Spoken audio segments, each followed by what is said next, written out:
Karaniwan na para sa maraming mga kababayan at immigrants sa Canada ang may mahigit sa isang trabaho, lalo ngayong tumataas pa ang cost of living sa bansa.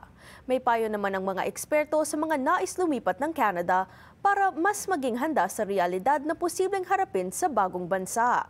Narito ang report. May konting saving. Paikot-ikot lang. Hirap pa rin daw ang ilang mga Pilipino sa Toronto na makasabay sa tumataas na cost of living sa Canada.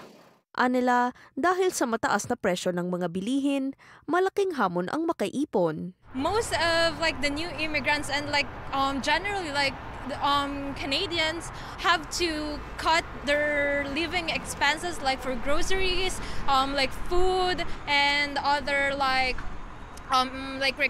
recreational activities for entertainment. They have to cut their budget in all those areas just so they can afford to rent a house or to pay off their mortgages. Karaniwan na para sa mga kababayan at iba pang mga immigrants ang magtrabaho ng doble o higit pa. Kailangan meron ka pang second job o hanggang pangatlong work para lang mapunan yung mga pangangailangan ng isang pamilya, lalo na katulad ko na may anak ako. Nag-iipon ako ng pera doon sa part-time ko. So, kahit papaano, nakakaipon talaga ako dahil may part-time ako at saka may sideline ako rito. Isa lang yung trabaho ko, pero nag-overtime po ako palagi para po makaipon ako kasi sakto lang din po yung kinikita ko para sa sarili ko.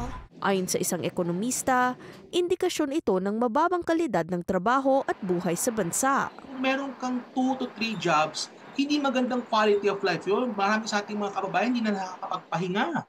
Yung kanilang Sabado at Linggo, nagtatrabaho sila.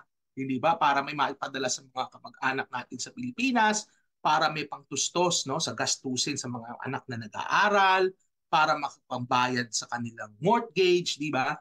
So, ang tanong dyan is, okay, meron kang 2 to 3 jobs, but yung quality of life mo ba gumanda? Kaya payo ng isang immigration consultant, dapat magsaliksik ng maigi ang mga nais lumipat sa Canada para malaman ang realidad na posibleng harapin sa bansa. When I have a consultation with clients, I always tell them, consider in the province, number 1, yung cost of living.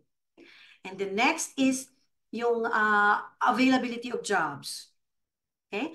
And then number 3 is yung option for permanent residence. So those are the top 3 that they have to consider yung mga prospective immigrants namin if they chose na gusto nilang pumunta ng Canada.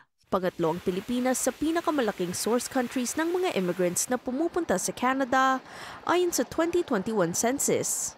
Halos 35% ng mga Pilipinong nasa Canada dumating lamang sa bansa sa nakalipas na dekada.